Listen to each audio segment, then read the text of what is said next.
We are back with the countdown of my top 15 favorite WrestleMania matches of all time. We start off number 15, which was Shane versus Vince McMahon in the street fight. Then we had number 14, which was Chris Jericho versus Edge, WrestleMania 26. And then we had number 13, which was Undertaker versus Batista at WrestleMania 23. Now we'll move on to number 12 in the ranking list of my favorite WrestleMania matches. And this goes to WrestleMania 21. It is the first ever Money in the Bank ladder match featuring Intercontinental Champion Shelton Benjamin, Christian with Tyson Tomko. Could not speak today. So Shelton Benjamin, Christian. Holy shit, I can't talk today. Repeat that one more time. Shelton Benjamin, Christian, Chris Benoit, Kane, Edge, and Chris Jericho. Well, that was a botch and a half. But no, so this was the very first Money in the Bank ladder match. The concept was made by Chris Jericho to have multiple men in a ladder match where they would be climbing a ladder to retrieve a briefcase. And the briefcase would be a contract where you can get a championship match anytime, any place for up to a year. This first match, when this concept first came out, nobody really knew how this worked. This year you climb a ladder and you would just become number one contender for a championship. Until years later now, you know how special the contract is. And this has become basically a big staple for the WWE. It's been one of the most creative matches, one of the more fun matches to look forward to is the Money in the Bank ladder match, especially if you have the contract. It makes it very unpredictable. You don't know when they're going to show up. But this was the match that started it at WrestleMania 21. Now, to find out what exactly is the greatest Money in the Bank ladder match, because let's be honest, there's been a few Money in the Bank ladder matches at WrestleMania. You know, we've had ones from number 1, 21, all the way to 26. We've had Money in the Bank ladder matches. I think WrestleMania 22's was good, but some of the participants I was not really the biggest fan of. You had 23, which I thought was one of the better ladder matches. 24 was definitely very good. 25, I think, is kind of underrated. And you had 26, which was the very first Money in the Bank ladder match with 10 participants. And the only. But his first one was special. Kane basically was a dominant force to be reckoned with. He was destroying everybody in the beginning of the match. In fact, during his entrance, they had ladders on the stage of the rampway that were set on fire. Not gonna lie, kind of looked cool.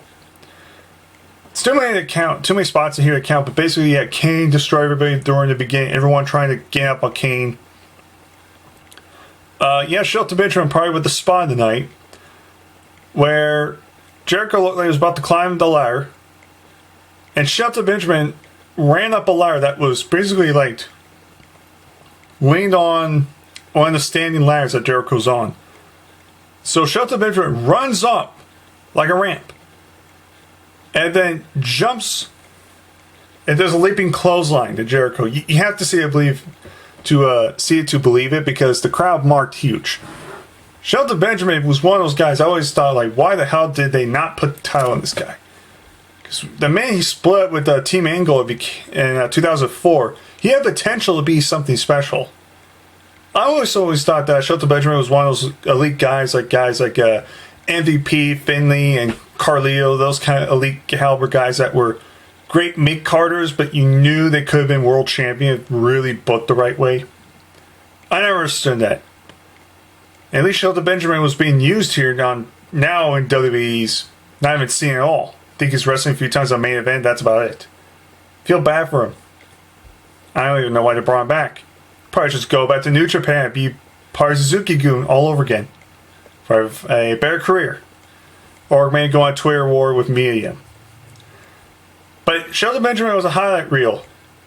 One of the spots I remember was when Chris Benoit German suplex Jericho. Jericho was holding a ladder, and the ladder just flew in the air. Holy shit. Benoit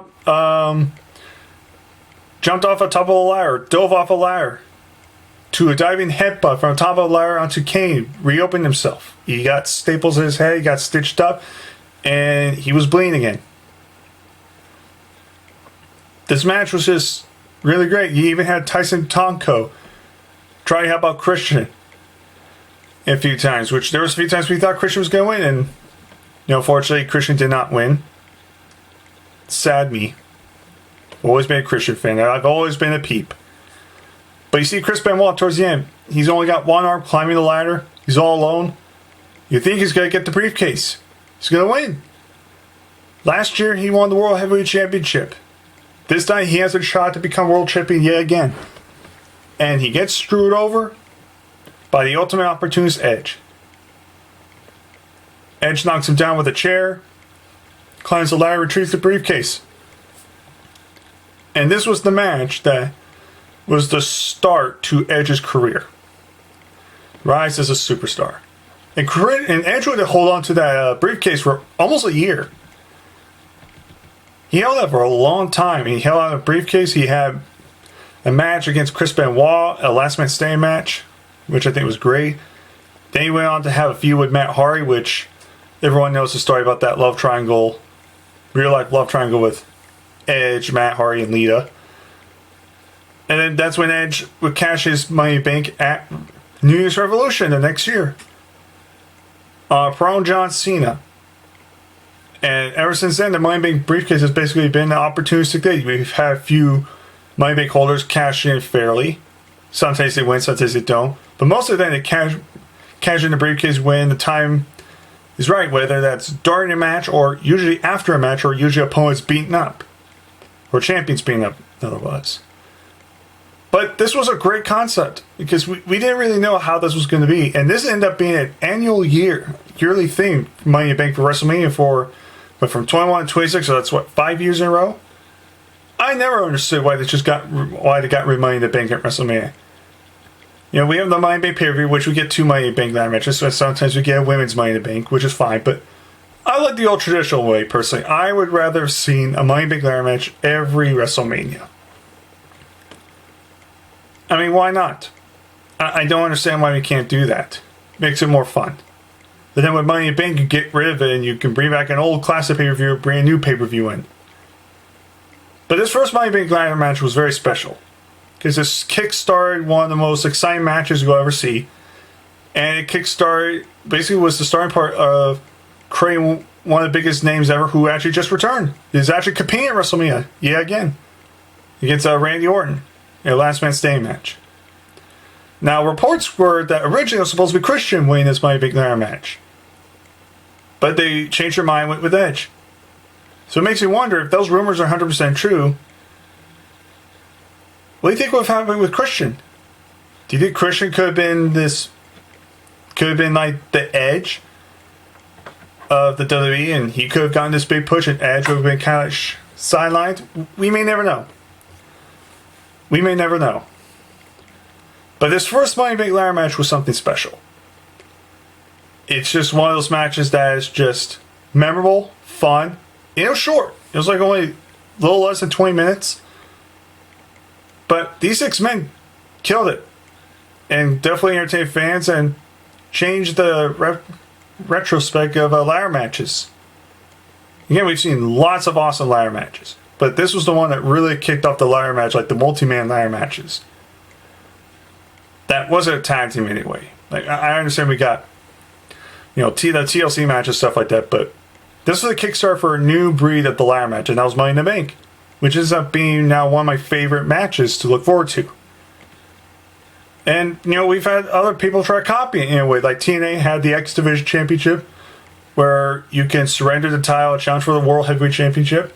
We had the Gift of the Gods Championship, which was basically Money in the Bank, where you win it. They had that back at Lucha Underground. You win that title, and as long as you let the promoter know, you can surrender the title anytime you want. So there've been many rip-offs of this concept, but Honestly, Money in the Bank will always be the best version. The fact that I actually was at WrestleMania 31 when Seth Rollins cashed in Money in the Bank, which could be still arguably the greatest Money in the Bank cash in ever, I lost my voice. So Money in the Bank has always been one of those most fun times. One of my favorite matches to look forward to. So, I mean, that's really it. It's just this match was just great. It's very exciting. Obviously, the ladder matches moving forward, getting way crazier, way more spots, but this match still holds up to this day. And like I said, it launched the career of Edge. And made Shelton Benjamin look like a human highlight reel. Made Kane look strong. Made Christian like that smart, sleazy scumbag heel. And Chris Jericho was just the Atto Rock and Roll. I mean, for God's sakes, he got to a argument with a drone. I mean, Jericho's always great. So, but this ladder match was a lot of fun. Sometimes the old saying goes, you never forget your first. And I never will forget my first Money in the Bank ladder match. And that happened at WrestleMania 21.